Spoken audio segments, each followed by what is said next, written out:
alladzi ja'ala min ummati sayyidina Muhammadin sallallahu alaihi wasallam. Segala puji bagi Allah Subhanahu wa taala yang mana kita masih diberi kesempatan oleh Allah Subhanahu wa taala untuk menggunakan sisa umur hidup kita yang tidak lama lagi ini di jalannya Allah Subhanahu wa taala.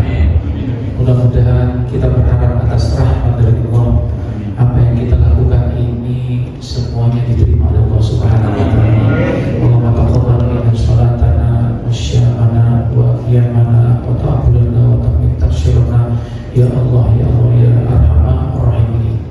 Allah salawat dan salam selalu kita haturkan selalu kepada syekh kita baginda Nabi Agung Nabi besar Muhammad sallallahu alaihi wasallam. Semoga kita dan keluarga besar kita Rasulullah selalu berharap syafaatnya dunia dan akhirat insyaallah amin ya rabbal alamin. Pertama-tama saya mengucapkan jazakallahu khair atas sebarang atas kesempatan yang diberikan daripada takmir masjid Sunan Gresik Sunan Giri yang mana memberikan waktu kepada Al-Fakir untuk sedikit menyampaikan yang apa Al-Fakir belajar dari guru-guru Al-Fakir. Mudah-mudahan apa yang Al-Fakir sampaikan ini mudah-mudahan insya Allah bisa bermanfaat. Yaitu tidak lain tidak bukan Al-Fakir ingin membawakan satu buah kitab. Nah ini ada saudara-saudara datang. Bagus salam. Ya. Monggo-monggo, ahlan wa sahlan. Ahlan wa sahlan bagi saudara kita dari Bobusa. Masya Allah. Masya Allah. Masya Allah. Masya Allah. Lagi gimana sih? Masya Allah. Masya Allah. Kamu ya, betul.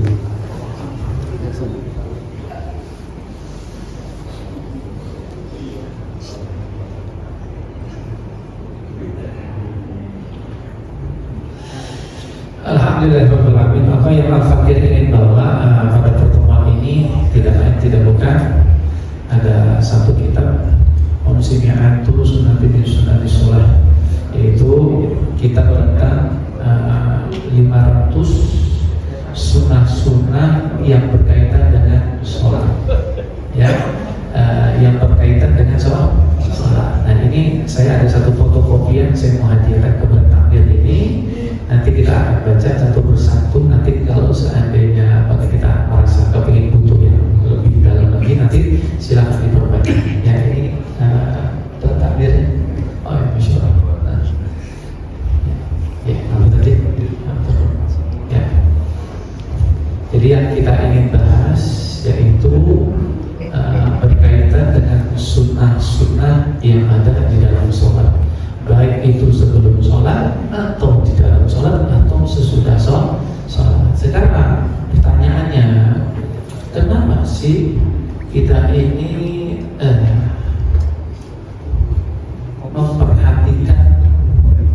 memperhatikan ibadah tersebut, yaitu sunnah-sunnahnya? Padahal kalau kita belajar di madrasah dulu, ya madrasah masjid, lughatan sunnah ini secara bahasa itu apa tuh? Kalau dikerjakan berpahala, kalau tidak dikerjakan ya dari dulu terus ya. Nah maka dari itu sekarang mari kita lihat kenapa sih setiap ibadah ini kita harus melihat sunnahnya apa, sehingga saat kita beribadah, kalau kita sudah memahami secara makna yang ini jangan sampai ditinggalkan, sunnah ini jangan sampai ditinggalkan, sunnah itu jangan sampai ditinggalkan. Nah seperti itu maksudnya, kira-kira paham sih dia? Betul ya? Nah coba kita lihat ya. Dalam satu riwayat disebutkan Bada dinu goriba. Kanjeng Nabi di awal hadis tersebut bersabda, sesungguhnya agama ini awal mulanya diperkenalkan kepada seluruh manusia. Ini disebut syariat Islamik aneh. aneh. Ya dulu orang-orang nyembah berhala, Kanjeng Nabi datang, ya menyembah kepada Allah. Aneh nggak kira-kira? Aneh. Bahkan asbabul nuzulnya surat Al-Ikhlas. Ini mukadimah dulu ya, pembukaan sebelum kita membaca tentang apa kitab 500 surat. Asbabulnya surat Al-Ikhlas bagaimana sih? Kan Kanjeng Nabi ditanya, ya Muhammad, siapa tuh Tuhanmu? Aku ini punya Tuhan 360 Tuhan. Itu belum masih mencukupi kebutuhanku. Jadi aku kalau minta hujan, aku akan menyembah patung ini untuk minta hujan. Kalau aku minta sesuatu pakai patung ini, berhala ini, tetapi 360 patung yang kau punya belum mencukupi kebutuhan kita. Lalu Kanjeng Nabi diam turun dan Allah. Nah itu ya, aneh. Agama ini dimulai dikenalkan oleh Kanjeng Nabi ini dianggap aneh, susah sekali. Lalu lanjut hadisnya, wasayaudu ghoriban kama bada'a. Tapi besok setelah syariat Islam ini dikenal, dipakai, diamalkan terus, satu saat akan datang satu zaman di mana syariat tersebut, sunnah-sunnah tersebut, kalau seandainya kita lakukan, maka orang yang melakukan syariat Kanjeng Nabi maka akan disebut orang aneh sebagaimana awalnya dulu. Awalnya agama aneh, syariat Islam aneh, nanti setelah dipakai semuanya, nanti lama-lama orang yang pakai megang syariat Kanjeng Nabi dibilang aneh lagi nanti. Itu berarti ciri-ciri akhir kiamat. Contoh seperti itu. Nah, kalau kita misalnya diundang makan pesta perkawinan di hotel bintang 5, ya biasanya itu standing party, ya betul, ya standing party, tidak punya bangku. Lalu kita mengatakan, caranya makan Kanjeng Nabi bukan seperti ini nih, yaitu apa? Harusnya duduk. Lalu orang-orang yang sudah pakai jas, pakai batik yang mahal, yang makan berdiri, kita tetap tidak tahu. Kita tetap pegang sunnah Kanjeng Nabi. Lalu kita ambil makanannya, karena tidak ada bangku, kita akhirnya lesehan di pojok. Kira-kira kita makan pakai jas, pakai dasi, makan sambil duduk di hotel berbintang 5, kira-kira jadi delok-delokan orang gak kira-kira? Dianggap aneh gak kira-kira? Padahal ini yang sunnah. Lalu berikutnya, sudah bukan cuma duduk saja, kita begitu makan kita ingat, waduh Kanjeng Nabi kalau makan, yang lain makannya berdiri pakai, kita begini, udah pakai duduk, pakai jas begini, kira-kira dianggap aneh lagi gak kira-kira? Iya, dipotongin nanti. Syukur-syukur gak diusir sama sapamnya. Lalu terakhir kita masih gini lagi. Kira-kira nih. Aneh, padahal ini yang sunnah. Tapi lihat, mari kita ulang hadisnya. Agama syariat pertama kali diperkenalkan aneh.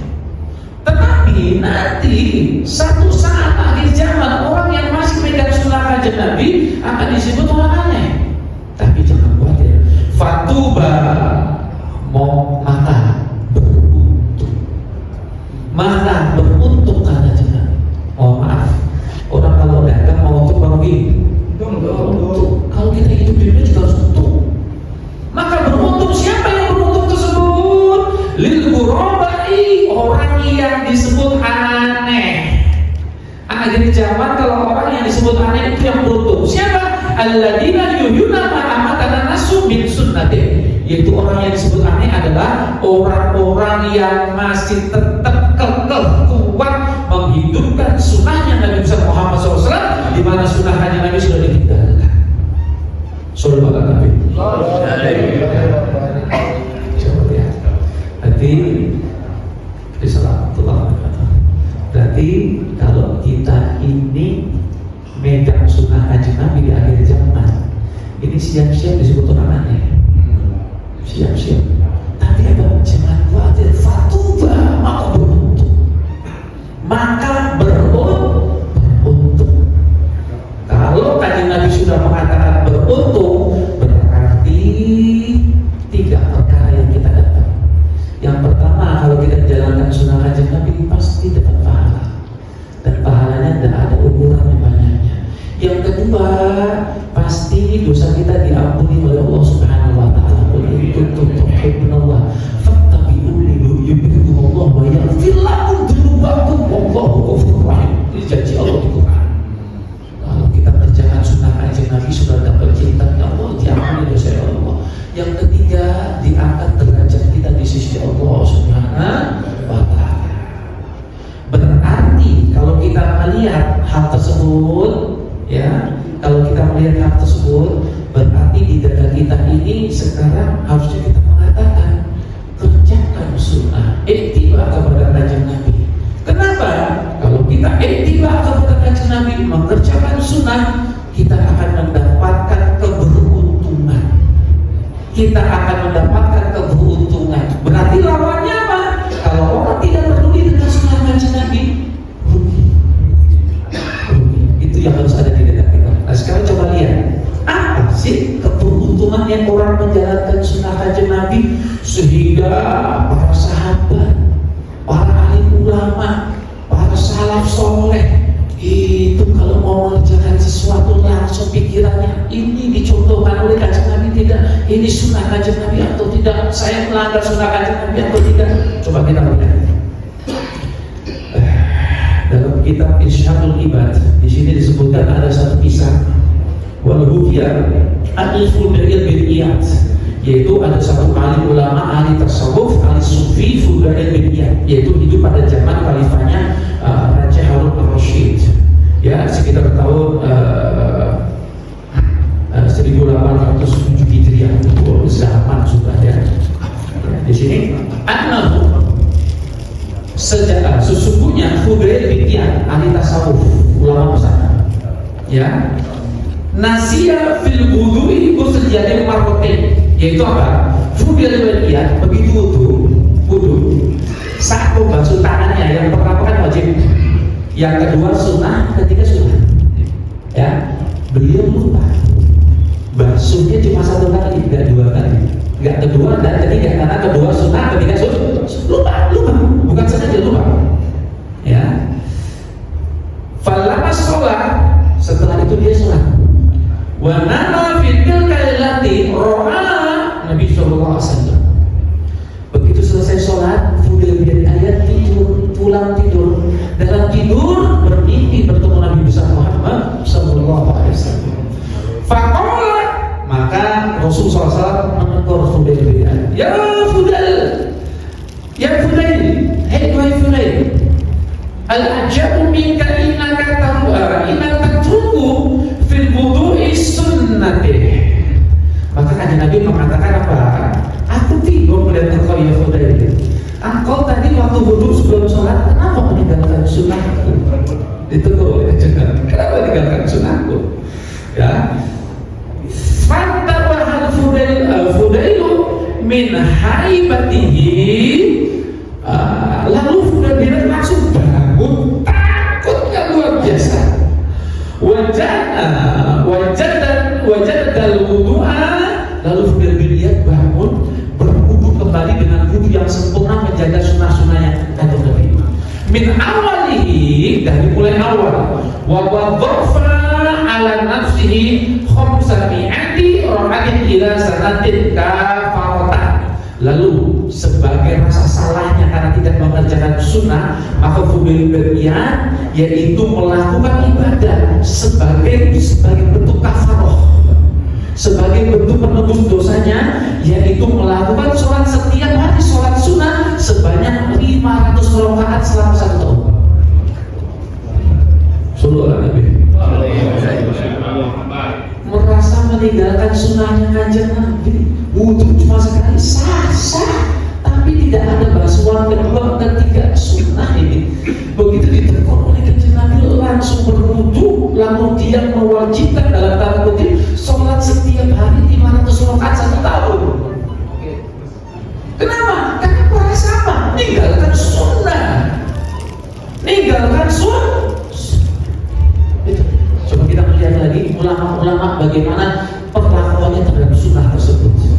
Ya, coba kita lihat. Di sini disebutkan dalam kitab Fawaid al-Muqtarah disebutkan in tanahu ba'duhum an akali pakai. Ada sekelompok ulama ini tidak mau makan semangka. Semangka enak dah. Apalagi buat puasa takjilan ya. Enak semangka. Tapi sebagian ulama tidak mau makan semangka. Li'annahu sebabnya kenapa? Lah yasubbat indahu kaifiyatu amali anhu sallallahu alaihi wasallam wa in zamadil aslu'a akali lahu. Kenapa? Karena sekelompok ulama tersebut tahu ada riwayat hadis kalau Kanjeng Nabi ini makan semangka.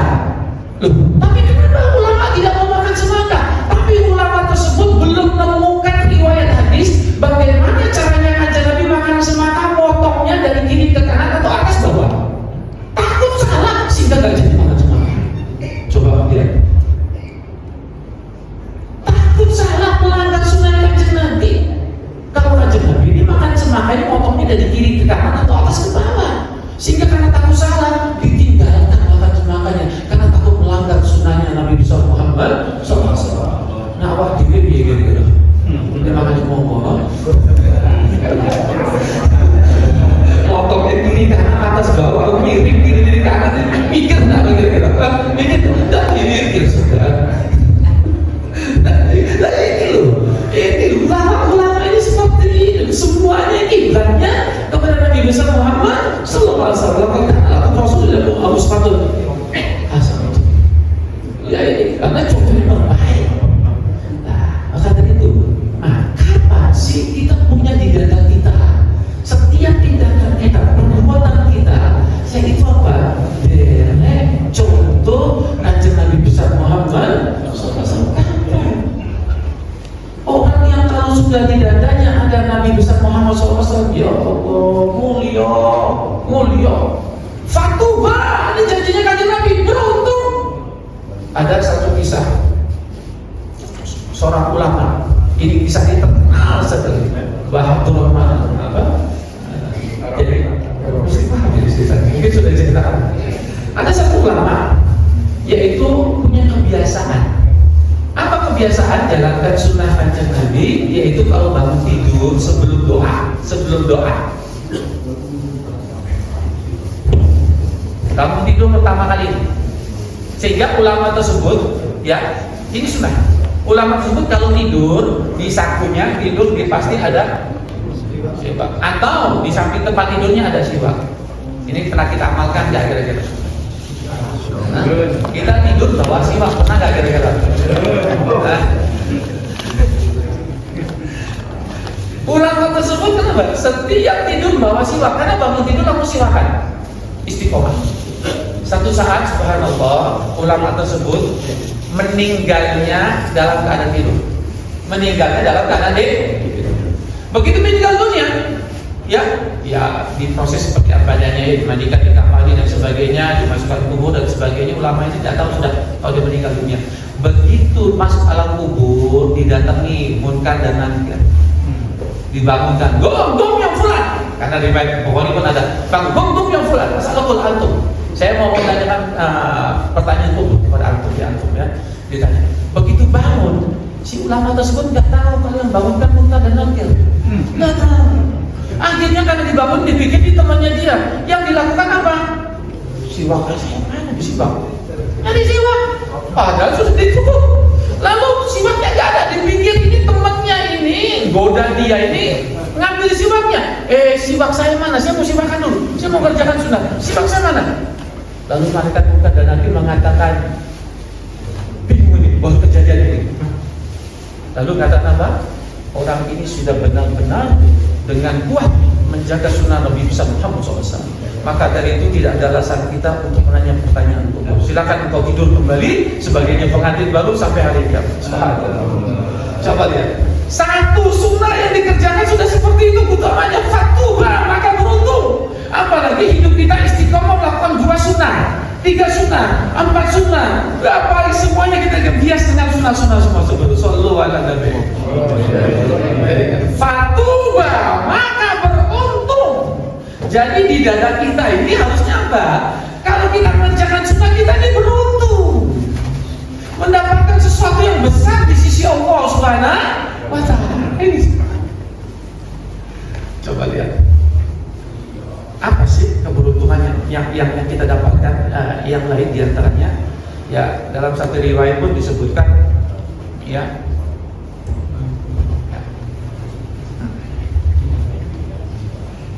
Allah, ya kan. Man, siapa saja orangnya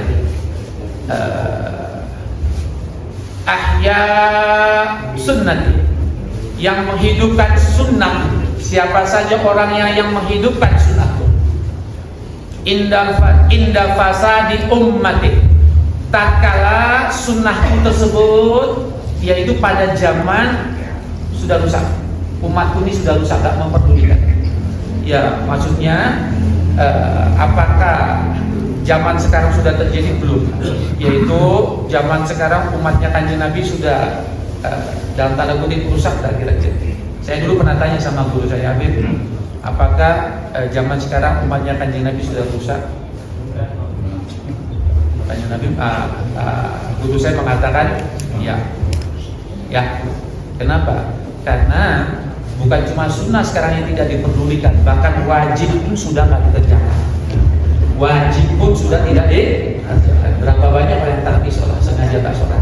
Berapa banyak orang tinggalkan sholat Jumatan? Berapa banyak orang nggak puasa Ramadan? Berapa banyak minuman keras? Berapa banyak orang zina? Ini sudah terjadi. Maka saya ulangi, siapa saja yang masih menghidupkan sunnahku, di mana pada zaman sudah terjadi kerusakan pada umatku, ya itu sekarang ini.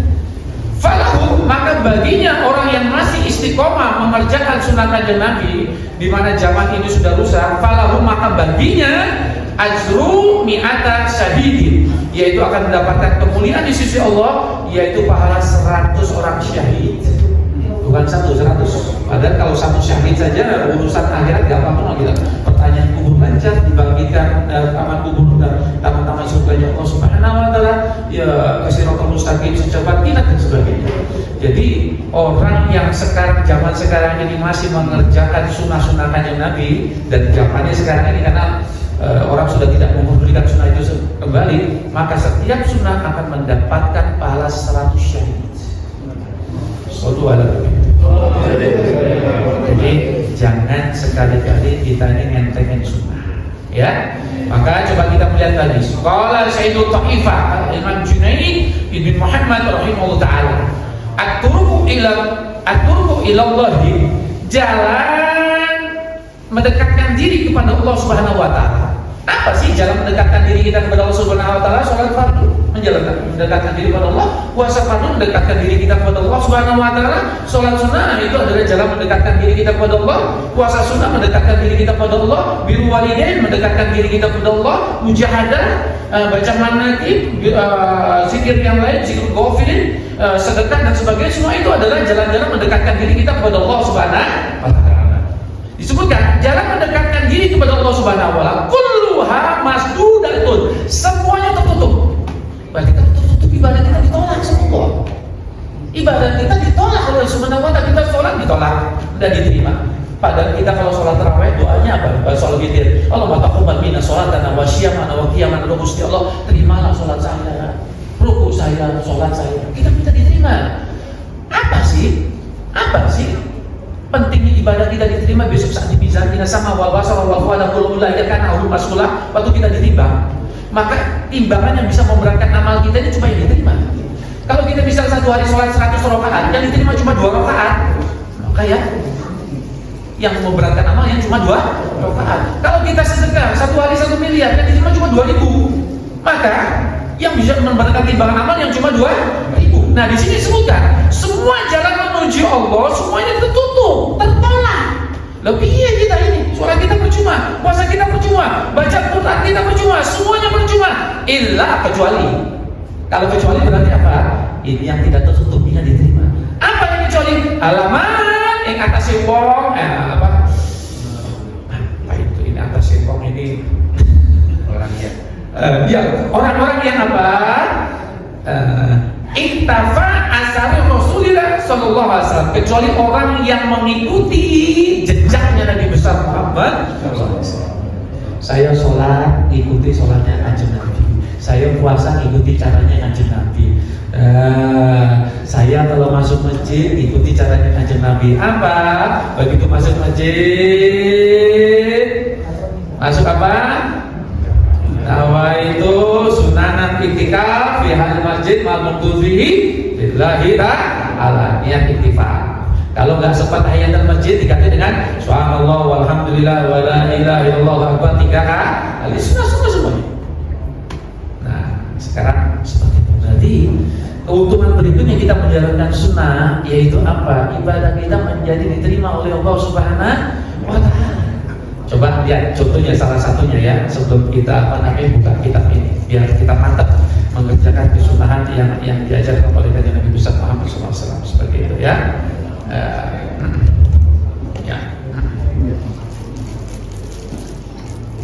Ya Allah, 154 ya. Tadi kita di masjid Sunan Giri, masjid Babus Salam, kita tadi sholat isanya berjamaah, ya betul? Berarti menjalankan apa itu? Menjalankan sunnah Nabi besar Muhammad SAW. Ya, apa sih keutamaan daripada menjalankan sunnah Nabi besar Muhammad SAW dengan sholat berjamaah tersebut? Ya, mungkin kita sudah jawab. Pahalanya 27 derajat. Riwayat lain 25 derajat, benar. Tapi ada hal lain yang kalau kita sholat berjamaah itu kita akan mendapatkan keutamaan yang lain yang besar di sisi Allah Subhanahu wa Ta'ala. Ya, dengan sholat kita berjamaah. Coba lihat, di sini ada riwayat yang menunjukkan tentang keutamaan sholat berjamaah. Ya, sunnah Nabi besar Muhammad SAW. Innallaha yanzuru awalan ilal imam. Sesungguhnya dalam sholat berjamaah tersebut, yang pertama kali yang dilihat oleh Allah adalah imam sholat, imam kita, masya Allah. Ya. Fa'in ra'a fi ahliyatan lirahmatillah rahmati rahimallahu wa rihma ba'ati musallim. Kalau sholatnya imam ini diterima sama Allah, diberi rahmat, maksudnya diterima, syarat rukunya pas semuanya, bacaannya pas semua, gerakannya tidak ada batalkan, pas, maka sholat itu menjadi diterima oleh Allah, dikasih rahmat, maka makmumnya semuanya diterima sholatnya oleh Allah, berkat imam. Ya, walaupun makmumnya begitu imam sudah takbir, baca, makmumnya takbir, bikinnya ke sana ke sini dan sebagainya, bacanya tidak sempurna dan sebagainya. Biasa. Tapi begitu imamnya diterima, maka makmumnya kantor diterima. Nah itu maksudnya. Ya. Wa in lam takun fi ahliyatan yang juru ila man ala yamini imam. Kalau imamnya tidak sempurna, imam kan manusia juga. Ya, kalau misalnya waktu imami sebelum imami di sini bojone, lali rokaatnya ada baca lali sini bojone, seperti itu. Maka yang dilihat siapa? Saf pertama yang sebelah kanan. Begitu saf pertama sebelah kanan ada sholat yang sempurna, diterima sama Allah, maka seluruh sholatnya diterima, imamnya diterima, saf pertama kanan kiri, yang kedua kanan kiri diterima. Kenapa? Ada saf yang sebelah kanan diterima. Ya. Sumama, kemudian siapa? Man ala yasrihi, yang saf pertama yang sebelah kiri. Kalau imam yang sempurna, saf pertama kanan nggak sempurna, saf yang ke kiri ada yang sempurna, maka semuanya diterima. Berkat apa? Saf pertama yang sebelah kiri tadi jauh tadi. Summa sani safin, wasani safin, hakaza. Terus bagaimana berikutnya? Imam kalau nggak sempurna, lihat yang saf pertama kanan nggak sempurna, lihat yang kiri. Kalau yang kanan kiri pertama nggak ada yang sempurna, maka lihat saf yang kedua sebelah kanan. Kalau yang saf kedua kanan diterima, maka semuanya diterima. Kalau yang saf kedua kanan nggak diterima, lihat yang saf kedua yang kiri berikutnya. Lalu disebutkan fa'ilam yajid fihim ahliyatan. Kalau bagaimana imamnya nggak sempurna, saf pertama kanan kiri nggak sempurna, saf kedua kanan kiri nggak sempurna, ketiga kanan kiri nggak sampai pojok nggak sempurna semuanya. lagi. Rahimallahu bi istimaihi, tetap diterima oleh Allah berkat jamaah. Shallallahu alaihi wasallam. Ini sunnah, tapi hasilnya luar biasa. Nah ini dia. Kenapa kita selalu dicerita sunnahnya bagaimana? Nah ini, apalagi sholat adalah yang diminta itu sholat yang sempurna, yang pertama kali dihisab. Sholat kita bagaimana? Lah sholat di jalan masjid, di langit masjid. Tidak ada sholat yang sempurna bagi tetangga masjid kecuali di dalam masjid. Ini kan cuma kita ketemu. Orang mau sholat yang sempurna bagi tetangga masjid kecuali di dalam masjid. Berarti kita sebagai rijal laki-laki tidak ada uzur syar'i yang membenarkan soal kita dengan sholat maghrib di sini, kita rumah di situ tetangga masjid, kita sholat sendiri di rumah, sholatnya tidak sempurna. Kecuali sholatnya di dalam masjid. Siapa itu tetangga? Ulama berbeda pendapat, tetapi pendapat yang pendapat yang utama yaitu tetangga itu adalah yaitu ke kiri, kanan, depan, belakang 40 rumah. Ya. Itu ada berbeda pendapat ya, 40 rumah depan kiri kanan. Nah, kenapa kan Nabi bikin syariat seperti itu? Kenapa? Supaya umatnya sholatnya semua diterima berkat jamaah. Ya, coba lihat. Lalu bagaimana kebalikannya? Kebalikannya itu bagaimana? Ngenteng kesun. Coba kita lihat di sini ya. 159. Bagaimana kalau ada orang yang punya pendapat kebalikannya? Sunnah kan kalau dikerjakan berpahala, kalau nggak dikerjakan, wah, apa-apa seperti itu. Ya, coba lihat. Di sini disebutkan, ya. Di sini disebutkan, anak rojulan akala inda Rasulullah SAW bisimalihi. Ada orang seseorang laki-laki yang makan di sisinya kanjeng Nabi pakai tangan kiri, pakai tangan kiri. Faqala gul yamini, kanjeng Nabi negur ya, kalau makan pakai tangan kanan dong ya, ini ajaran Nabi. Qala la astati'u, lalu orang yang ditegur itu apa? Ora iso aku. Kanjeng Nabi negur apa? Saya enggak bisa ya. Qala lastata'ta ma la mani'ahu illa ibu. Famana fa'aha ila fihi. Kanjeng Nabi mengatakan apa? Kamu ini sebenarnya bisa pakai kanan. Kamu mengatakan tidak bisa karena kamu sombong, ingin lawan sunnahku, syariatku. Maka setelah kejadian tersebut ditinggal oleh Kanjeng Nabi, orang tersebut sampai meninggalnya mau makan pakai tangan nggak bisa, karena dia jatuh. Jadi makannya pakai kiri terus. Kenapa? Karena sombong sama Nabi besar Muhammad sallallahu alaihi wasallam. Sehingga ayo setelah beberapa riwayat kisah-kisah ini, kalau seandainya kita ada sebagian sunnah kanjeng Nabi yang belum kita lakukan, kalau kita diingatkan ya, jangan sampai terjadi seperti di masyarakat. Bu, ini sunnah loh Bu. Begitu diingatkan, orang biasanya kalau nggak kurang mahabbahnya sama kanjeng Nabi, kurang tahu pentingnya sunnah kanjeng Nabi, maka dia mengatakan gini, mek sunnah wae. Ini penyakit. Dia jawabnya mek sunnah wae. Kalau kita memang belum lakukan sunnah, kita minta ya Allah, mudah-mudahan Kau berikan taufik dan hidayah agar kita bisa menjalankan sunnah ini. Itu. Jangan jawabannya pengen sunnah. Wala yang itu anil hawa illa wahyu yuha. Surat An-Najm. Apa yang dikatakan oleh kanjeng Nabi ini bukan dari hawa nafsunya, tapi wahyu yuha. Ini semua wahyu dari Allah Subhanahu wa Ta'ala. Berarti kalau ada orang yang meremehkan sunnah kanjeng Nabi, podoin meremehkan Gusti.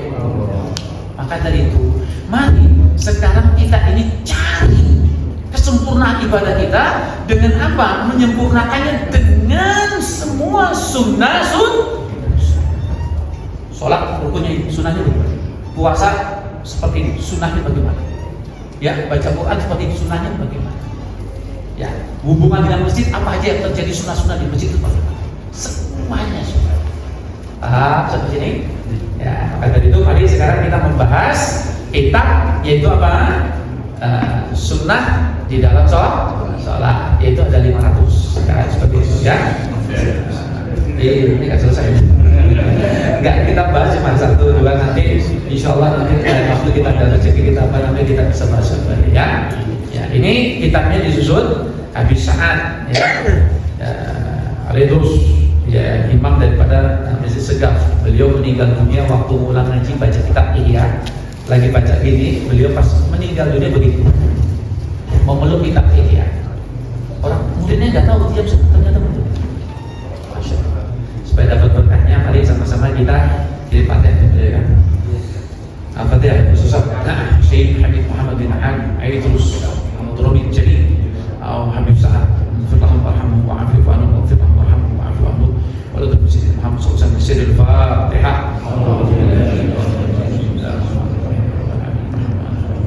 Iya, kita na'budu wa iyyaka nasta'in.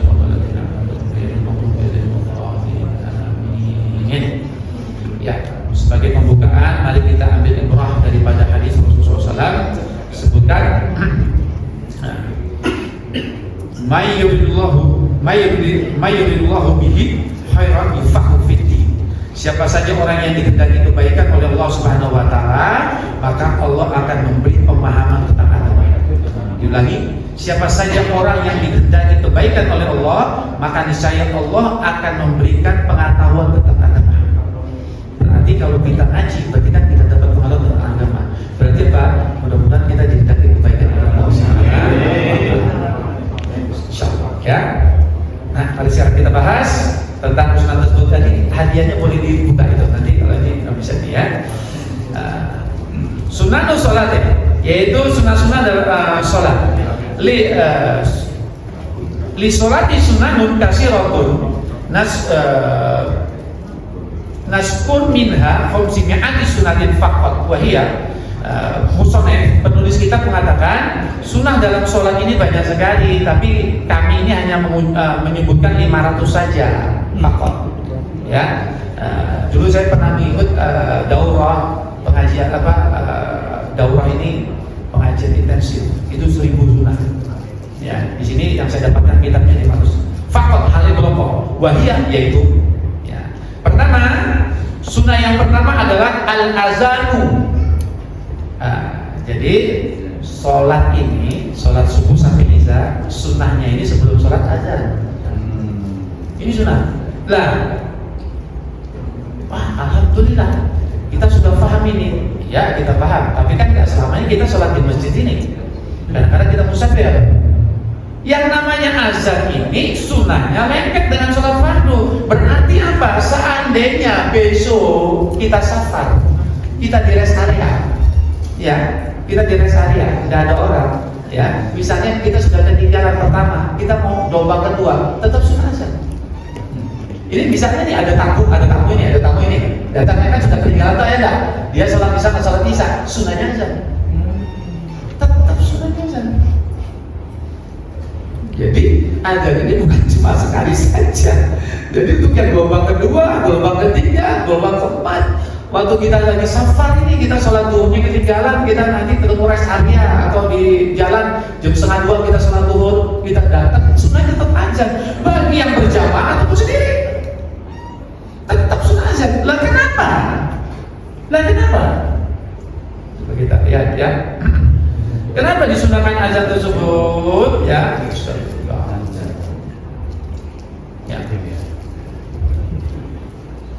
ya Allah, ya Karim, ya Jilid 2 nomor 138. Coba lihat ya, 38 ya. Ya, kenapa sih Kanjeng Nabi menyarankan azan? Ayo, jawabannya apa? Jawabannya apa kira-kira? Tadi kan sudah disebutkan. Jawabannya apa? Kenapa Kanjeng Nabi mensunahkan azan sebelum sholat? Jawabannya apa kira-kira?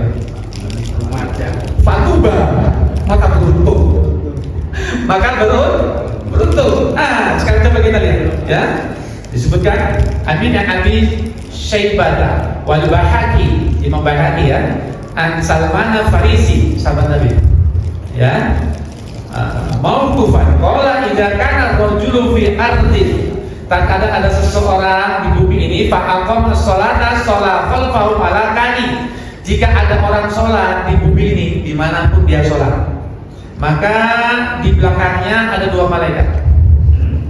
Fa'idha adzana, tapi kalau orang tersebut sebelum sholat adzan, Allahu Akbar, Allahu Akbar, walaupun sholat sendiri, dia adzan, ya. Wa aqama sholat khalfahu minal malaikati ma la yura tarfahu. Maka orang yang kalau sholat dimulai dengan azan, maka yang ikuti dia jadi makmum bukan 2 malaikat. Ini pakai jamak, dimana kalau kita nengok, kalau kita diberikan oleh Allah bisa lihat malaikat, ujungnya nggak kelihatan jumlah malaikat. Nggak kelihatan. Ya. Yang kauna biruk maka malaikat tersebut akan ikut rukuk dengan rukuknya kita. Maksudnya dia jadi makmum. Wa yasjuduna bisujudihi, maka kalau kita sujud semua ikut sujud. Ya. Wa yu'minuna ala du'ahi, dan waktu kita berdoa seluruh malaikat tersebut ikut amin amin amin. Coba lihat. Ini coba diceritakan ini. Besok haji. Ya, semua tanah haram, katakan Makkah ya. Itu pahalanya 100.000 kali. Semua tanah haram, baik di dalam Masjidil Haram ataupun di masjid dengan makta. Maka ada haji yang tamattu, makan tak itu.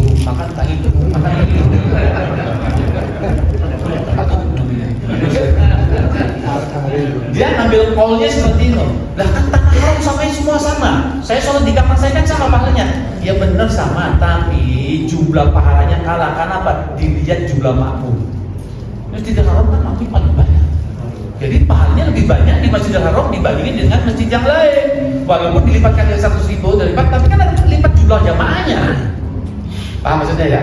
Nah, orang kalau yang sholatnya ini pakai azan, maka pahalanya lebih banyak apa? Karena makmumnya nggak kelihatan lebih banyak. Sampai disebutkan orang kalau sholat yang nggak pakai azan, maka ada dua malaikat yang nemeni. Tapi kalau yang pakai azan, maka jumlah malaikat yang di belakang nggak kelihatan jumlahnya sampai mana. Akan ikut rukuk sama kita, akan ikut sujud sama kita, dan akan mengaminkan doa si imam tadi. Padahal malaikat kalau sudah mengamin satu malaikat kabul sudah. Apalagi jumlahnya ada. Nah ini kenapa Kanjeng Nabi menyunahkan supaya kita apa? Fatuba berukun. Nah itu Kanjeng Nabi ini ini sama kita bikin saja supaya kita beruntung. Kita ini tinggal derek.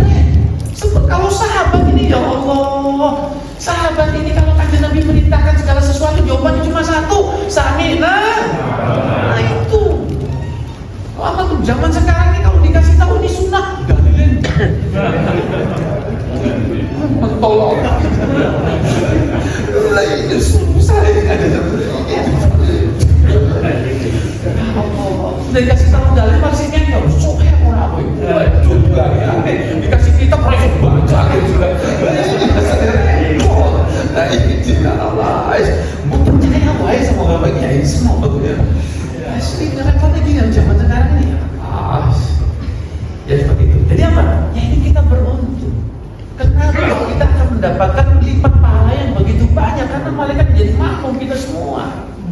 Sehingga pastikan sebelum sholat fardu dimulai dengan sunnah yang namanya azan. Sunnah azan. Baik sholat sendiri berjamaah gelombang pertama, gelombang kedua, gelombang ketiga, gelombang keempat, terserah sudah. Baik sholat apa? Jadi kita musafir atau mungkin sudah kita mustaqim tetap. Jadi jangan. Jadi terkadang kita ini kita akui saja kalau kita sudah sholat fardu di rest area bisa jam 2, kita kan sudah nggak azan lagi tuh ya nggak azan lagi bisa langsung sudah apa kita biasanya ya paling nggak iqomah, kadang-kadang iqomah juga tidak dilakukan loh.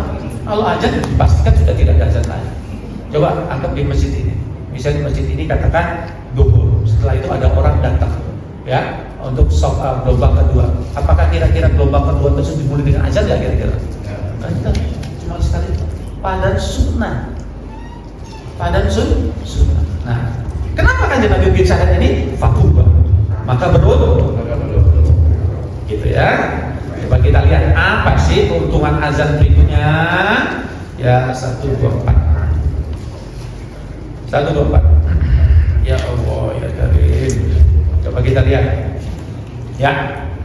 Di sini disebutkan ini berkaitan dengan azannya.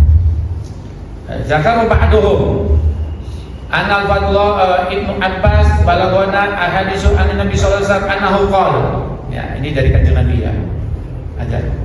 Man qala, sapa saja orangnya yang berucap hina yasma'ul mu'azinu, tatkala muadzin orang yang azan Allahu Akbar ya, begitu azan dikumandangkan Allahu Akbar, maka kita yang dengar, kita ucapan apa? Allahu Akbar.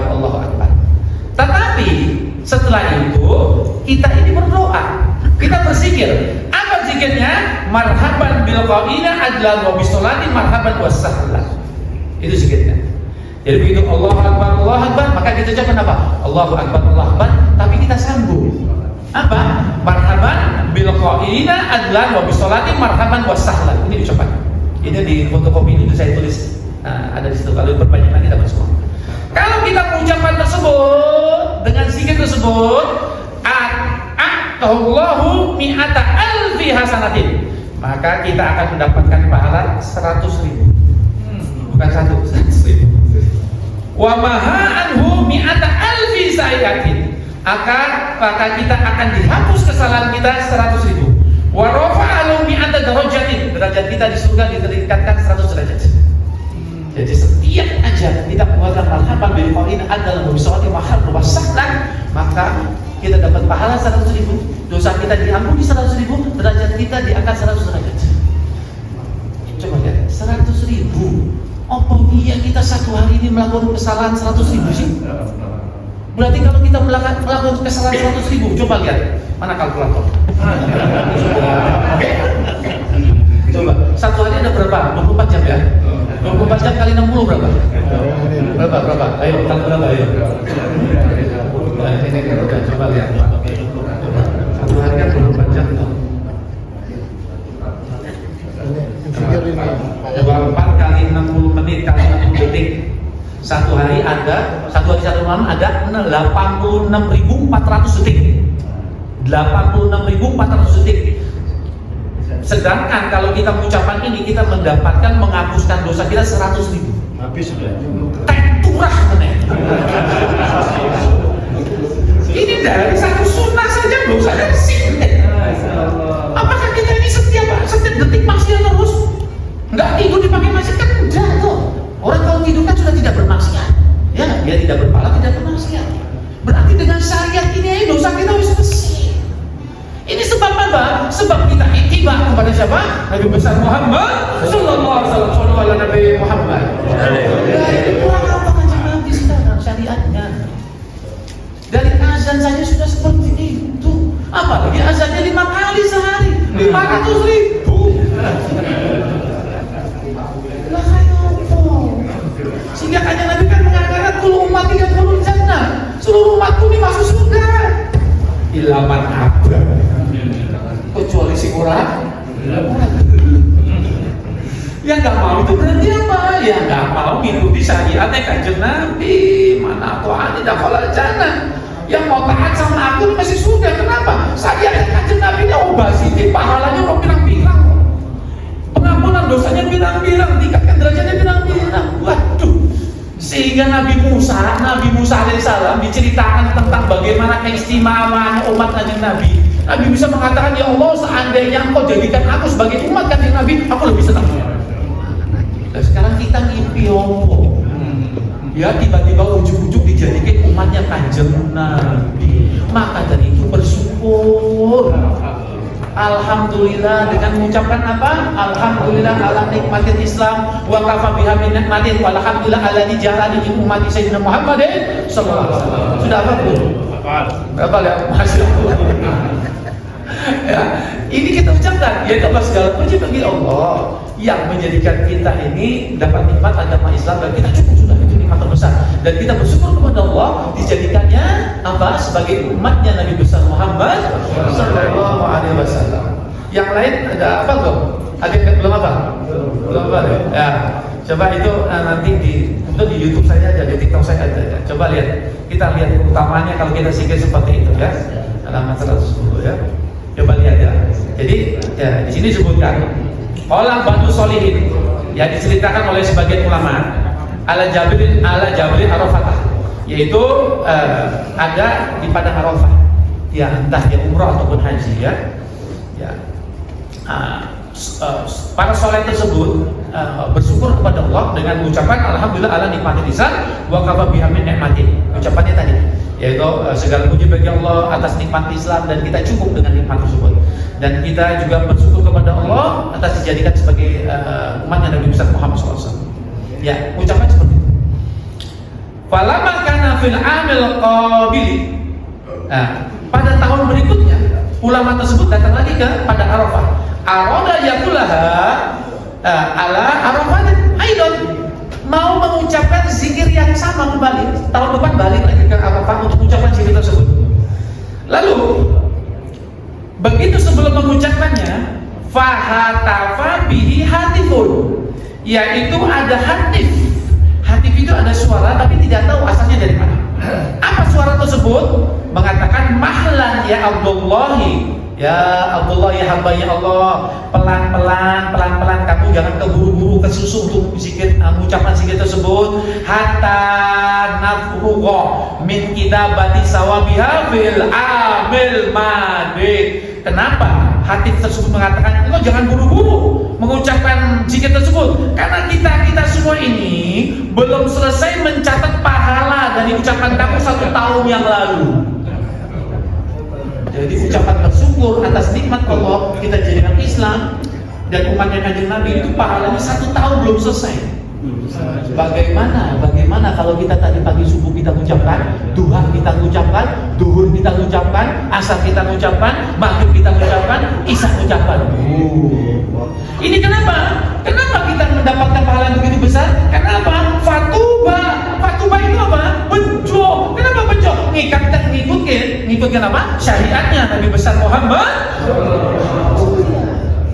Ini kan Nabi ini luar biasa, sudah. Sangat luar biasa. Benar-benar syariat ini kalau dibuat ini, istilahnya kalau nggak masuk surga, nggak masuk surga. Gampang, dimudahkan. Obal sini gak jarang, obal sini diampuni dosanya. Lah ini apa benar sekarang? Nah, maka dari itu pantas Kanjeng Nabi mengatakan, umat ya kulul jannah, seluruh umatku ini masuk surga. Pantas sudah. Seperti itu. Begitu ya. Nah, ini dia. Jadi syariat ajan tersebut, begitu jenengan dengar ajan Allahu Akbar, langsung ucapkan apa? Allahu Akbar, lalu doa. Ya. Lalu doa. Zikir yang tadi ya. Marhaban bil qaulina adalah wa bi sholati marhaban wa sahlan. Itu doanya. Ya. Saya belum masukin YouTube ini. Tapi itu di fotokopiannya itu ada, saya sudah tulis tangan. Ya, nanti kalau kita ini di fotokopi itu sudah ada. Ya, nanti di apa namanya? Foto di share. Saya belum bikin ini ya, Pak. Belum bikin kajiannya di medsos, ya. Paham ya? Seperti itu.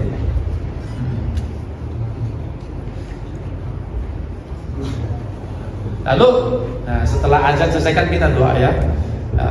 La ilaha illallah wa la ilaha illallah Rasulullah sallallahu alaihi wasallam sayyidina Muhammad rubahi da'wati tamma wa suratil qa'imah ati sayyidina Muhammadin wasilah wa fadil syarru darajah ala rafi'a wa qadna qamahu la ta'wa ta'u inna lillahi bi rahmatil rabbi fil hidayah wa rabbi hum qasir al musaffa al afa wal afiyah wal mu'tad aiman fi dinina wa dunya wa ghayr sayyidina Muhammad sallallahu alaihi wasallam. Itu doanya. Ya, habis azan itu baca doa badal ada. Di dalam riwayat ini minta maaf. Pengajiannya sampai jam berapa ini?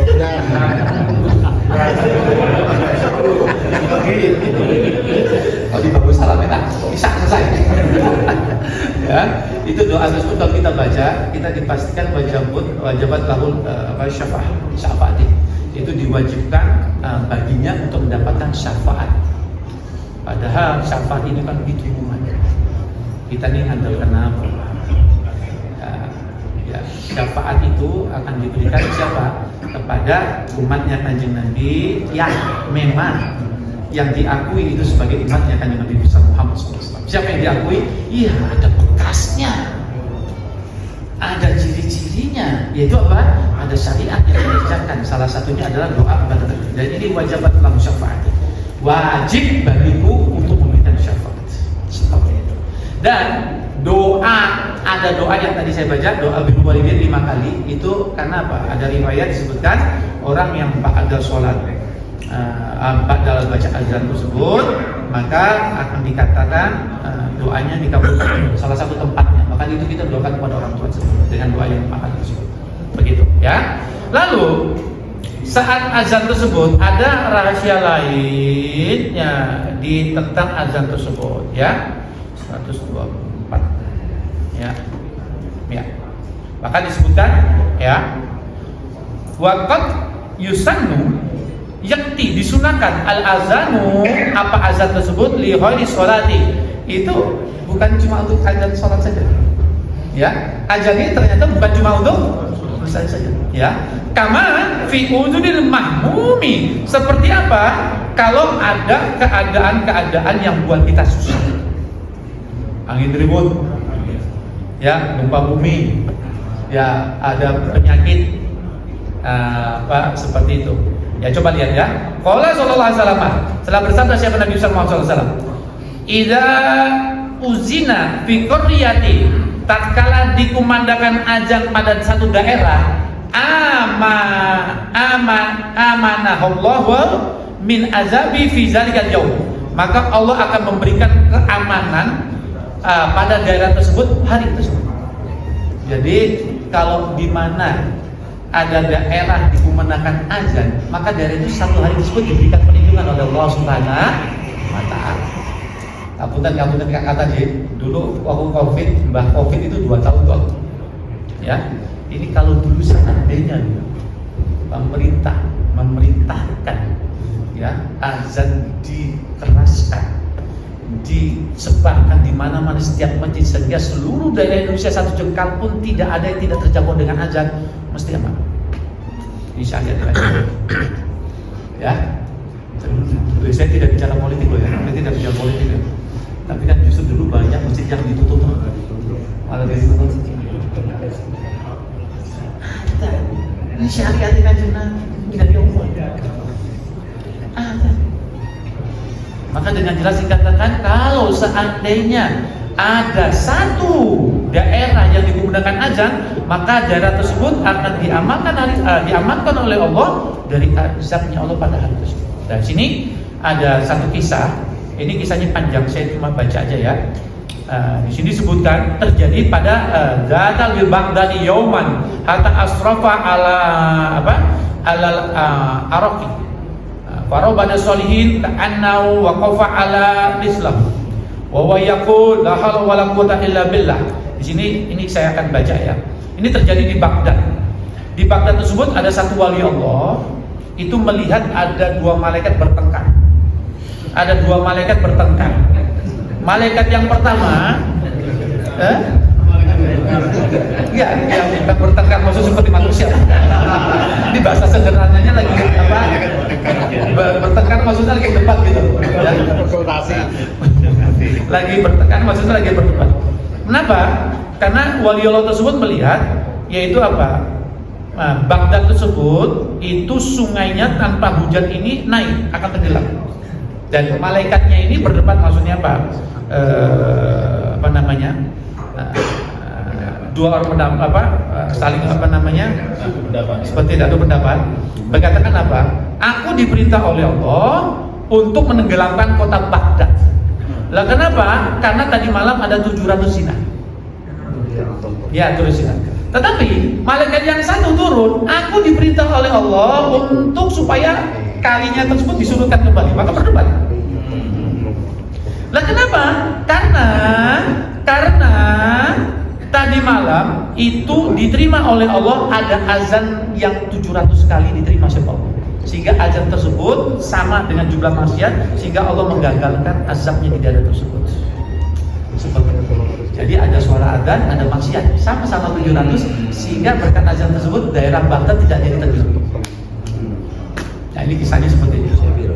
Nah sekarang kalau seandainya daerah tersebut masih ada azab, masih ada bahaya, musibah dan sebagainya, berarti apa? Jumlah maksiatnya lebih banyak daripada jumlah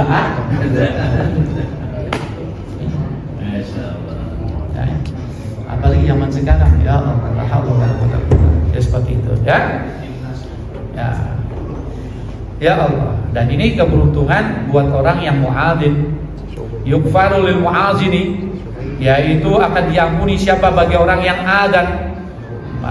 Muntaha adzanihi, sampai adzannya selesai. Karena wa yastaghfirullahu kullu rabbin wa yabisin, yaitu seorang muadzin tersebut akan selalu dimintakan ampun oleh Allah. Oleh siapa? Oleh seluruh benda basah kering yang terjangkau oleh suaranya. Jika suara muadzin sini misalnya terjangkau 50 meter keliling, maka setiap yang terlewat di benda basah dan kering akan beristighfar kepada Allah. Entah batu, entah pohon, entah apapun, semuanya beristighfar. Maka dari itu rebutan jadi muadzin. Karena dapat pengampunan yang besar di sisi Allah Subhanahu wa taala. Masya Allah, ya. Ya seperti itu, ya. Terus kemudian, ya sunahnya suara ya, pembahasan. Dan itulah, ya. Jadi seperti itu, ya. Nah, lalu sunnah yang kedua, al-iqamatu. Jadi adzan diikuti dengan iqamah, ya. Adzan diikuti dengan iqamah, seperti itu. Yang ketiga,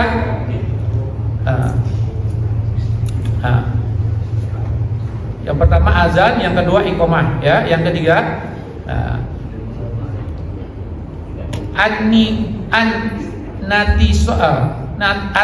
natisobu qaiman, yaitu apa? Begitu kita mulai berdiri, hendaknya berdirinya itu apa? Tegak. Berdirinya tegak. Ini akan saya gabung saja yang Samsun apa? Tegaknya bagaimana? Ayyufarrija bainal qadaimi. Sunnah berikutnya adalah merenggangkan kedua kaki. Sunnah yang nomor 5, saya sambung ya. Ayyakuna qadros sibran. Renggangnya ini adalah jarak 1 jengkal maksimal. Jadi begini. Ya, jadi sunnahnya tersebut berdiri tegak. Tegaknya bagaimana? Dengan merenggangkan kedua kakinya, dan kedua kakinya renggangnya apa? Sibron. Sibron ini 1 jengkal. Jadi seperti ini. Aku nanti. Ya. Ya. Jadi sibron ini sejengkal. Ini sunnah. Ya, sunnah. Nah, kalau dalam kitab syarahnya, saya nggak bawa syarahnya ya. Itu paling rapat itu 4 jari seperti ini. Paling rapat. 4 jari. Jadi kalau 4 jari ini ya, jadi paling rapat sih. Ya, ini buat rijal, laki-laki. Kalau perempuan bagaimana? Lebih rapat daripada 1 jengkal. Jadi perempuannya lebih rapat dari 1 jengkal. Berarti apa? Tidak disunahkan lebih lebar dari 1 jengkal. Kebalikan seperti itu. Jadi kalau sok, nggak begini. Ya, dari sini. Paham ya? Jadi 1 jengkal, sunnah. Jadi berdiri tegak. Berdiri tegak itu bagus sesuai dengan kemampuan. Jadi berdiri tegak seperti ini, ya. Jadi 1 jengkal. Jadi tidak seperti ini. Ya, tidak lebih dari 1 jengkal. Tapi paling rapat adalah apa? 4 baca. Paham ya? Ini sunnah. Jadi 1 jengkal seperti ini. Nah, kadang-kadang kan kita ada melihat saudara kita ya yang seperti ini toh. Saya dulu pernah sholat di satu masjid ya, mungkin dia agak pemahamannya pembacaan mungkin kurang rinci. Jadi bagaimana definisi soft tersebut? Akhirnya mungkin dia berpendapat itu kelingking sama kelingking kan harus apa? Sedangkan kalau bersentuhan kan kita rasanya kan udah enak ya. Begitu saya disentuh, saya kebetulan di belakang imam, saya disentuh, akhirnya saya begini, saya tarik.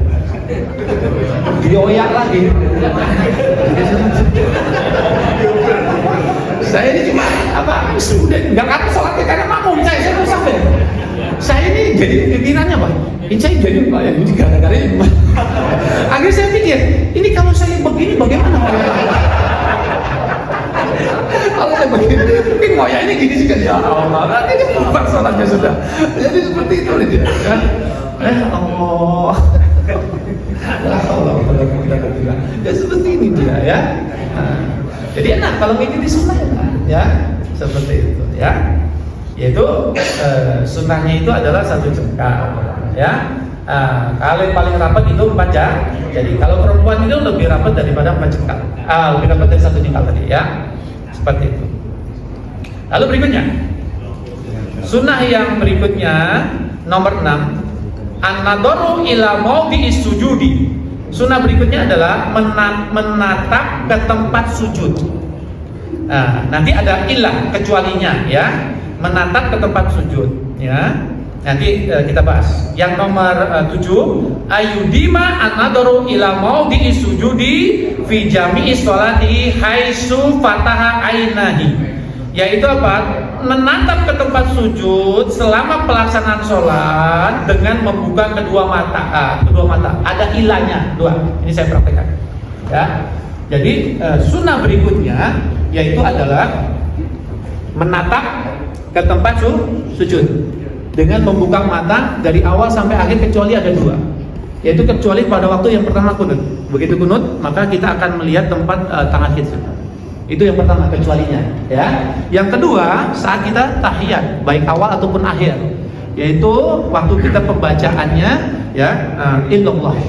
Waktu sebelum illallah at-tahiyatul mubarakatuh shalawatu thayyibatu lillahi assalamualaikum ayuhan nabiy warahmatullahi wabarakatuh assalamualaikum wa ala ibadus sholihin asyhadu alla ilaha illallah. Begitu illallah kita melihat jari ya, asyhadu alla ilaha illallah.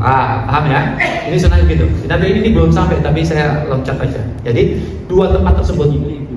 Dari 2 tempat tersebut kita sunnahnya tidak melihat tempat sujud, yaitu pada kunut waktu kita melihat pertama, waktu illallah tersebut kita melihat ujung jari-jari. Berarti kalau lagi tahiyat akhir, ya kalau kita lihat sujud, waktu asyhadu alla ilaha illallah. Jadi gerakan kepalanya ada apa? Asyhadu alla ilaha illallah. Jadi agak pegang sedikit. Itu sunnahnya seperti itu. Jadi lihat tempat sujud, ya. Di sini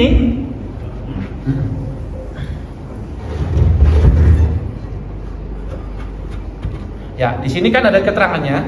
Ini kitab syarahnya tebal. Ada kitab syarahnya lagi. Ini kan saya bawa matangnya aja ya.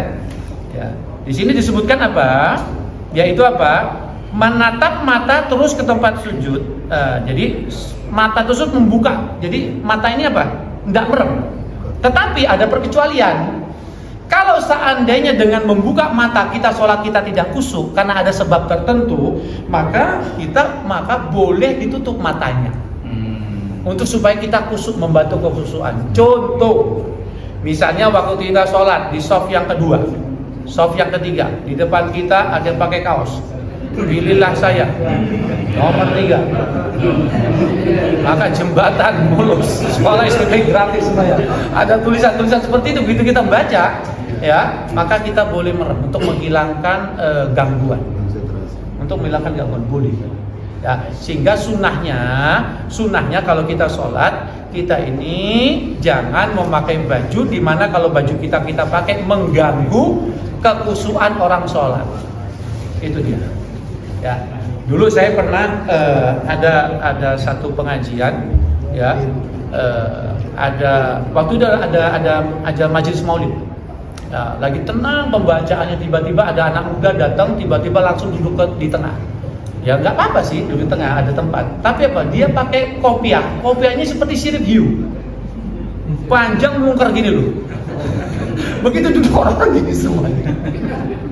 Ya itu jangan. Jadi kalau usahakan kita memakai baju, memakai sesuatu di mana jamaah sholat ini tidak terganggu.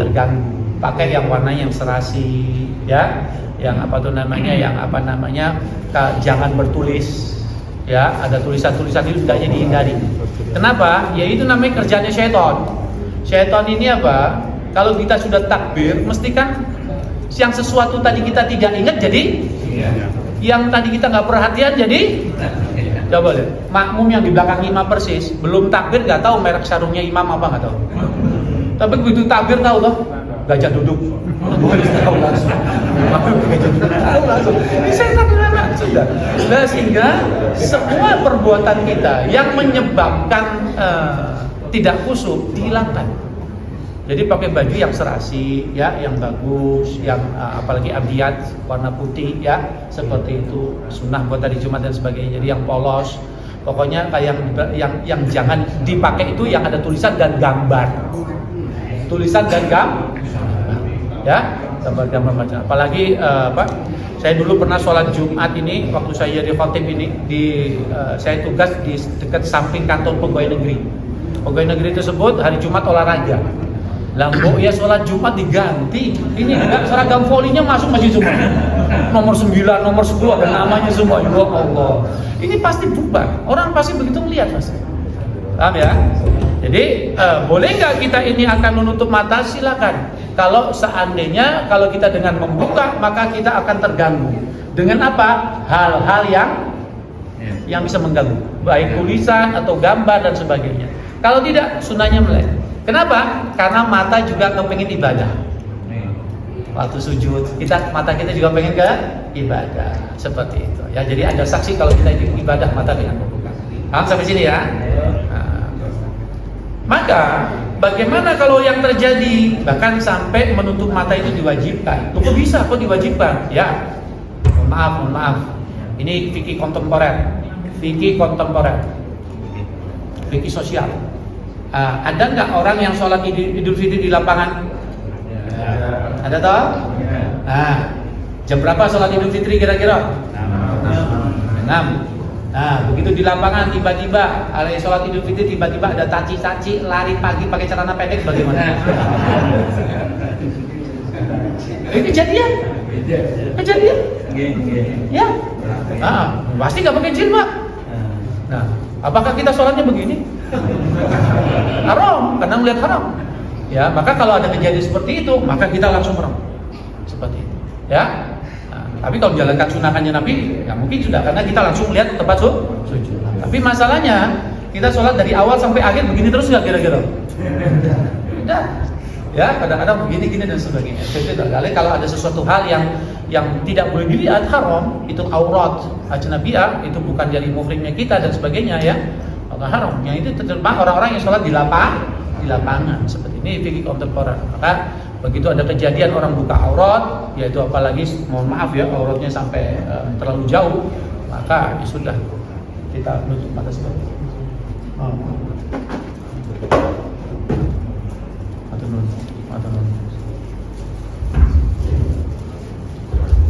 Sampai sini ada pertanyaan dulu belum? Ya, tentang yang ini ya, adzan, iqamah, berdiri tegak, merenggangkan dua kaki, satu jengkal. Matanya tersebut dalam keadaan terbuka, menatap tempat sujud kecuali dua tempat yang tidak menatap tempat sujud, yaitu daripada apa itu namanya karena kunut dan waktu tahiyat atau tahiyat ya. Nah, saya tambah lagi ya. Itraqur ra'si qalilan, menunduknya kepala qalilan, sedikit. Jadi waktu mendudukkan kepala ini tidak banyak, cuma sedikit. Jadi menduduknya kita bisa lihat tempat sujud, bukan lihat jari, jari kita. Jadi qalilan. Jadi waktu kita berdiri ini, kan kalau tegak kan gini ya. Nunduknya bagaimana? Nah, di sini kan kita bisa melihat. Jadi nunduknya bukan terlalu menunduk, seperti ini. Nah, ya, qalilan. Kalau begini kan kita ngelihat jempol kita ya, enggak?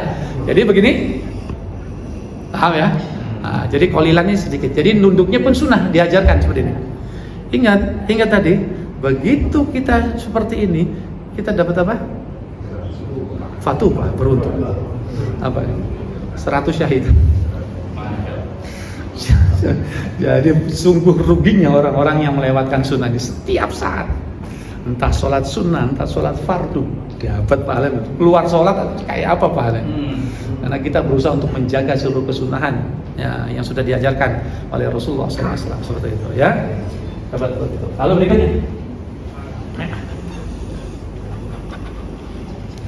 berikutnya kita tambah satu lagi ya. Yang 9, as-siwaku. Siwak. Jadi sebelum sholat, ya, sedangkan siwak tersebut kalau pakai kita siwak pegangnya seperti ini, ya, pegangnya seperti ini. Dan siwak tersebut tidak boleh lebih panjang daripada 1 jengkal. Kalau dia lebih panjang 1 jengkal, maka ujungnya akan ditumpangi oleh syaitan. Jadi seperti ini. Ya. Ya, siwak ini derajatnya ada. Yang pertama yang paling utama ini kayu arok. Ini kayu arok seperti ini. Jadi megangnya seperti ini. Ya. Bagaimana cara siwaknya tersebut? Ya, ada perbedaan pendapat. Tapi yang masyhur tersebut, ini gigi kita yang kanan di atas, ya, lalu ke bawah ke kiri ke atas seperti huruf 8 ini loh. Huruf 8. Lalu setelah itu lidah kita gini seperti ini. Ya, seperti itu. Ya, ini salah riwayat tertentu. Jadi seperti ini. 3 kali lagi. Jadi pakai siwak ini bukan atas bawah, makruh. Atas bawah itu seperti ini. Bukan. Jadi seperti ini. Ini siwak. Ya. Seperti itu. Ini siwak. Ya. Maka siwak ini merupakan sunnah. Coba lihat. Saya akan tanya sama jenengan. Salah satu keutamaan siwak itu adalah bisa mempermudah mengucapkan la ilaha illallah saat sakaratul maut. Memudah mengingat ucapan la ilaha illallah saat sakaratul maut. Man kana akhiru kalami la ilaha illallah dakhalal jannah.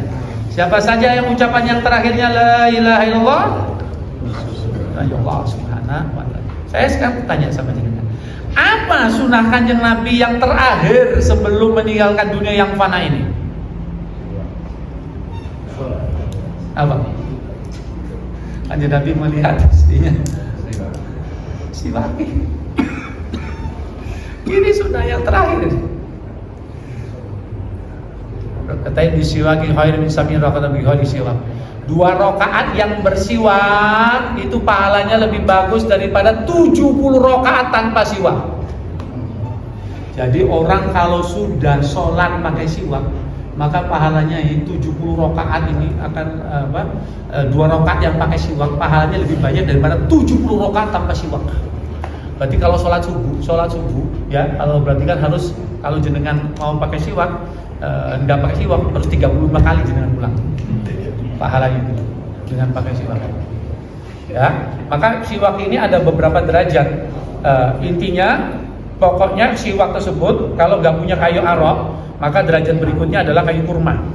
Ya, kalau tidak punya dan sebagainya, paling tidak kita menggosokkan benda kasar di ke gigi kita, yaitu apa?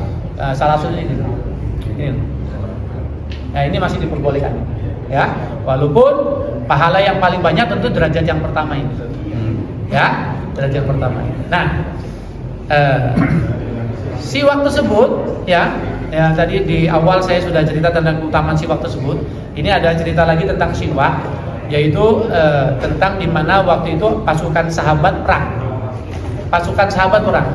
Begitu perang, ini perang yang tidak dihadiri oleh Kanjeng Nabi. Waktu perang itu para sahabat ini merasa menangnya lama gitu. Enggak lama, menangnya apa? Susah mengalahkan musuh. Nah, setelah susah mengalahkan musuh, maka sahabat tanya, bermusyawarah, kenapa kali ini kita perang kok enggak menang-menang? Kira-kira ada sunnah apa yang kita tinggalkan? Ya, perang tuh. Ada sunnah apa yang kita tinggalkan? Lalu musyawarah semua sahabat. Lalu ditanya, oh kalau kita perang kita lupa siwakan. Lupa kita siwakan. Oh, besok pagi sebelum perang kita siwak. Lalu para sahabat tersebut sebelum perang lalu pergi ke satu pohon arok. Lah pohon tersebut dipatahkan, disiwaki semua. Subhanallah, tiba-tiba dari jauh musuh lihat. Wah, itu loh, sahabatnya Nabi sedang kelaparan, lagi apa? Gosok giginya. Jangan-jangan kita semuanya digigit semua, dimakan semua, takut semuanya. Dikarenakan berkahnya siwak. Ya, berarti apa? Besok jenengan kalau nagih hutang angel, siwak dengan Bu. Ya Allah, ya. Jadi siwak ini sangat luar biasa keutamaannya ya. Bahkan dalam kitab disebutkan mempercepat keluarnya ruh, bahkan bisa mengingatkan kita untuk mengucapkan kalimat tahlil la ilaha illallah, seperti itu ya. Ini saya tambah satu lagi ya, yang 10.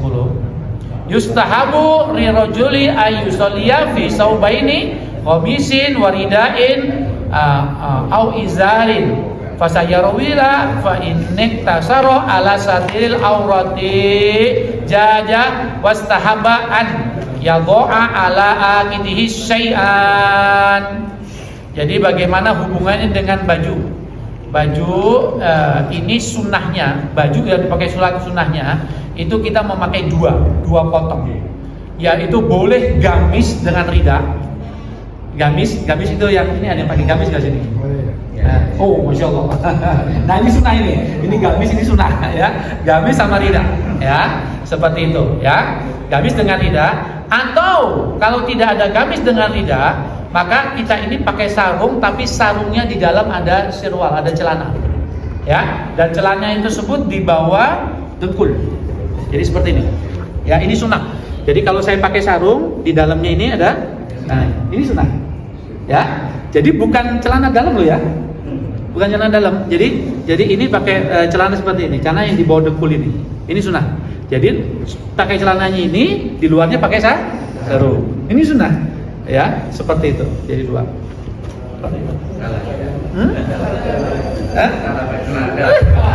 Salah. Itu sunnah, ya. Ya, seperti itu. Ya.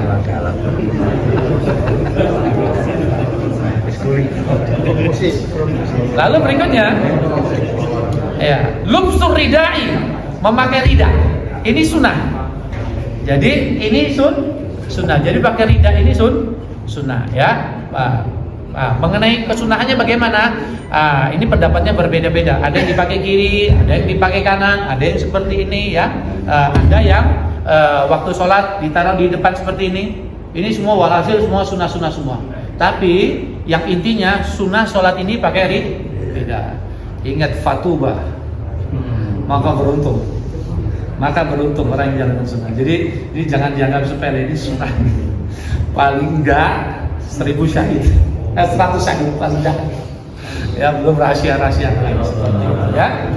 Nah, lalu berikutnya lubsul kufiyati. Lubsul kufiyati pakai kopiah. Pakai kopiah. Jadi kalau nggak pakai kopiah itu makruh. Ya, lubsul kufiyati. Nah, lalu yang terakhir lubsul imamati. Imamah ini kayak ini loh Ustaz Rauf ini ya. Pakai imamah seperti ini ya. Nah, seperti itu disebutkan sholatul tatawi au faridatan bi imamati takdilu khamsa wa isrina sholatul bila imamah. Sholat yang memakai imamah baik sholat fardu ataupun sunnah maka pahalanya seperti 25 kali sholat tanpa imamah. Jadi 25 kali. Jadi sebenarnya kalau pakai imamah pahalanya kalau berjamaah 27 derajat dikali 25 kali. 27 kali 25. Berapa itu kira-kira? Nah, oke, pokoknya satu ya. Jadi pakai imamah. Ya, jadi pakai imamah seperti itu, ya, seperti itu. Nah, seperti itu, ya. Hakaza. Konten jadi ini sunnahnya sampai nomor 13. Saya potong. Imamahnya sudah jadi itu bisa. Oh bisa. Jadi imamah ini yang ada di sini. Jadi tinggal pakai saja. Jadi pakai imamah ada. Ada imamah yang langsung sudah jadi. Karena mau pakai memang agak sulit. Tetapi pakai imamah tersebut memang ada aturannya. Jadi semakin banyak hafalan hadisnya, maka tingkatannya banyak. Ya, tingkatannya banyak. Ya, tapi yang kalau kita biasa-biasa kita adsun aja satu lapis 2 lapis saja. Ya, seperti itu. Jadi setiap orang pakai imamah, baik sholat fardu atau sunnahnya, pahalanya dilipatkan 25 kali. Kalau dia berjamaah 27 kali 25. Enggak apa latih berapa? Dapat sunnah. Seperti itu, ya. Monggo. Silakan, mungkin ada yang dimusyawarahkan, silakan. Ya, gimana Pak? Gimana?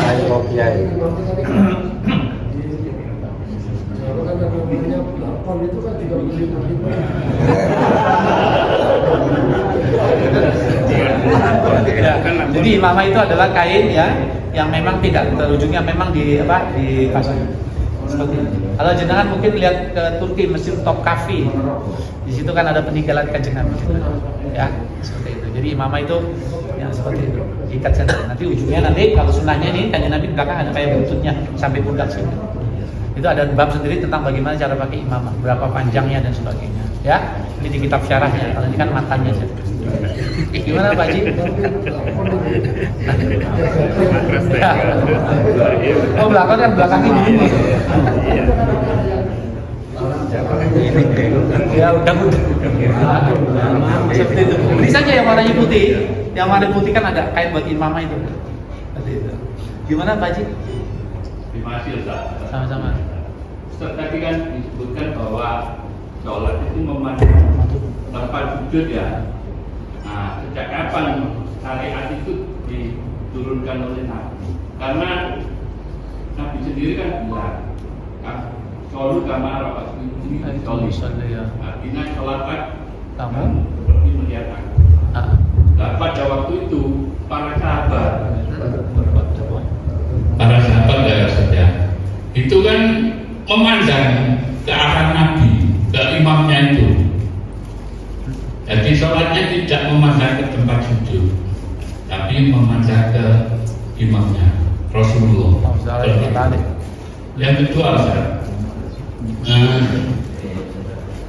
boleh Ustaz, yang kedua. Mau ngomong boleh.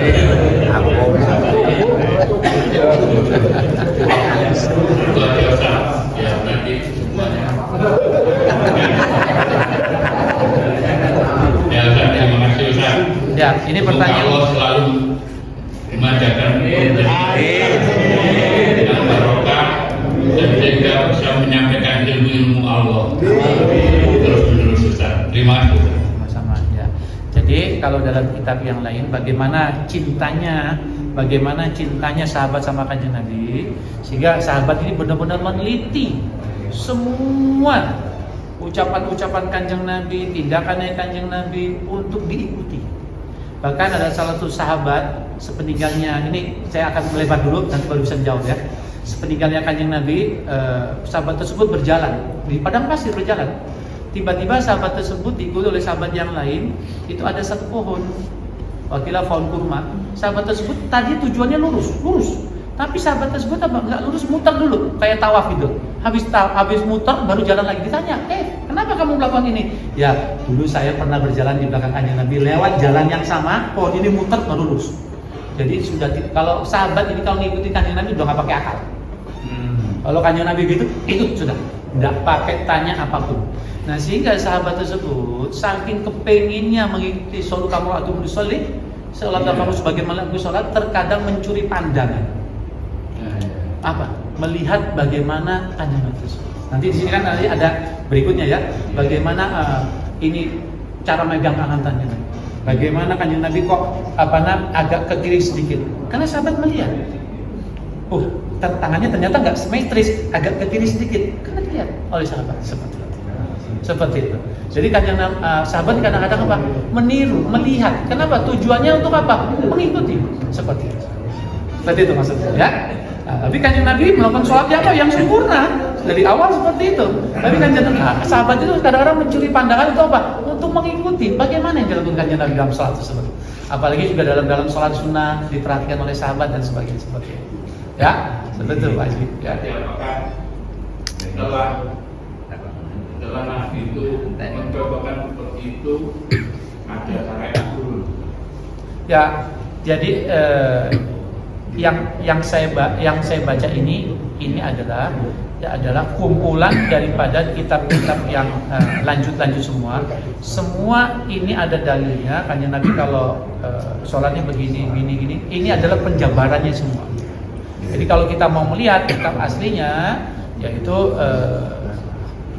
banyak sekali ininya kitab asli yang disadur. Ya ini dapat ini, hadis ini dari sini gitu loh. Ya, ini kita sudah dapat matanya. Nanti lain kali bisa saya bawa syarahnya. Di situ ada keterangannya. Ini apa sih? Itu lebih apa? Tapi kalau kita baca syarahnya panjang. Ya, seperti itu. Jadi alhamdulillah. Nah, kita sudah sampai yang nomor 13, ya. Yaitu lubsul imamati. Itu memakai imam. Seperti itu. 13 500 kurang 13 berapa? Kalau nggak ada yang tanya, saya lanjutkan yang kedua. Maka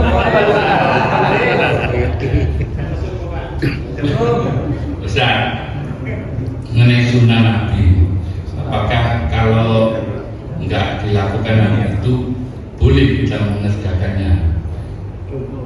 Tentunya seperti sahabat Nabi waktu sholat ya di belakang imam, waktu bangun dari rukuk, Rabbana wa lakal hamdu, lalu ada sahabat yang menyampaikan hamdan katsiran thayyiban barakati. Nah itu kan bukan yang dicontohkan Nabi, Ya. seperti ada yang dipakainya itu, Ya. kalau sholat taraweh dan sebagainya. Ya. Apakah boleh kita keluar dari sunnah itu? Ya. Terima kasih. Aduh, ini pertanyaan luar biasa. Jadi sunnah ini ada sunnah kauliyah, ada fi'liyah, ada takririah. Ya, kauliyah tersebut apa? Kauliyah tersebut adalah yang diucapkan oleh Kanjeng Nabi dan sahabat mengikuti berdasarkan ucapan Kanjeng Nabi. Contohnya ya, contohnya ba'da sholat ini nanti di sini ada nih, yaitu zikir ba'da sholat. Nah, ini wah kalau kita sudah zikir ba'da sholat ini panjang pembahasan, wah asik sekali. Ininya dan sebagainya. Nanti suatu saat insyaallah ya. Seperti subhanallah 33 kali, alhamdulillah 3 kali, Allah akbar 3 kali, disambung Allah akbar kabira wa katsira subhanallah. Seperti itu kan qauliyah. Ada fi'liyah. Fi'liyah ini apa yang dikerjakan oleh Kanjeng Nabi. Ya, oh rukunya seperti ini, sujudnya kalau kita berhubungan dengan salat ya, ini fi'liyah gitu. Ada lagi takririyah. Takririyah ini tidak disebut oleh, tidak diucapkan oleh Kanjeng Nabi, tidak dikerjakan oleh Kanjeng Nabi, dikerjakan oleh sahabat, tapi Kanjeng Nabi tidak melarangnya, setuju, senyum. Ini salah satunya loh ya. Ingat-ingat ini yang populer sekali nih, yang takririyah ini. Waktu Kanjeng Nabi diharapkan kedatangannya ditunggu-tunggu oleh sahabat di mana? Di Madinah. Hari pertama nggak datang, hari kedua nggak datang, terus berikutnya tiba-tiba sahabat ini ada satu di bukit melihat Kanjeng Nabi datang, lalu apa? Para sahabat, Tala'al badru alaina min saniyadil wada. Kanjeng Nabi apa? Begitu melihat sahabat bergembira dengan memakai apa? Kanjeng Nabi senyum, sunnah, terakhir ya. Jadi sunnah, jadi pakai gerbang ini sunnah itu tadi seperti itu. Nah seperti apa yang disebutkan jenengan. Dan itu ada riwayatnya juga nih, kita belum sampai ini. Ya, kita belum sampai. Bahkan Kanjeng Nabi mengatakan siapa yang mengucapkan itu, kenapa? Saya melihat banyak sekali yang malaikat berebut untuk mencatat pahala. Ini kita belum sampai sampai sini. Ya. Begitu Pak Haji? Ya alhamdulillah, alhamdulillah. Kurang lebihnya mohon maaf. Semoga yang sedikit ini bisa bermanfaat. Apa ciri-ciri bermanfaat? Berusaha mengamalkan. Ya, yang tunah 1 sampai yang 13 tadi. Paling tidak 1 aja nyantel sudah fatwa. Paling tidak 1 saja sudah fatwa.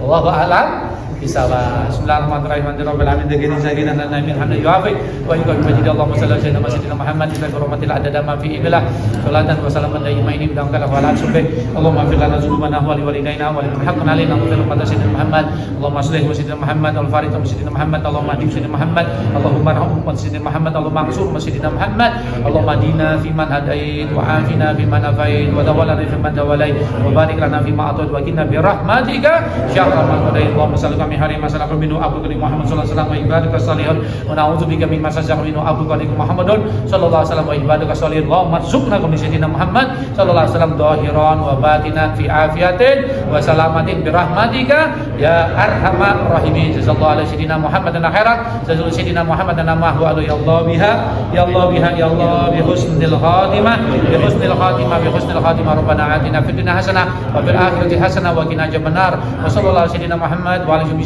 subhana rabbika rabbil izzati amma yasifun wa salamun alal mursalin walhamdulillahi rabbil alamin biqabul siril fatihah bismillahirrahmanirrahim rabbil alamin arrahmanir rahim ya kana abdi ya kana sa'im dari siratal mustaqim siratal ladzina an'amta 'alaihim ghairil maghdubi 'alaihim waladdallin amin. Ini minta maaf yang banyak. Kebetulan saya hari 22 Mei itu 1 tahun meninggalnya kholnya orang tua saya, mertua saya di Malang. Nah, kalau ada yang menghendaki itu malam Kamis ini saya bisa transit dulu di Gresik kalau mau ini malam Kamis tanggal 21 Mei. Kalau misalnya ada yang menghendaki mau dilanjutkan ini tempat terserah di mana. Ya, tanggal 21 Mei ini malam Kamis saya bisa transit di sini untuk lanjutkan kajian tanggal 21. Ya, monggo. Kalau tanggal 22-nya insyaallah tanggal 22 Kamis ini udah subuh saya mimpin di Masjid Agung Sikemudian. Ya, kemudian malamnya ini malam Kamisnya saya kosong. Jadi kalau mau dilanjutkan monggo silakan. Ya. 21 hari Rabu malam. Rabu malam Kamis.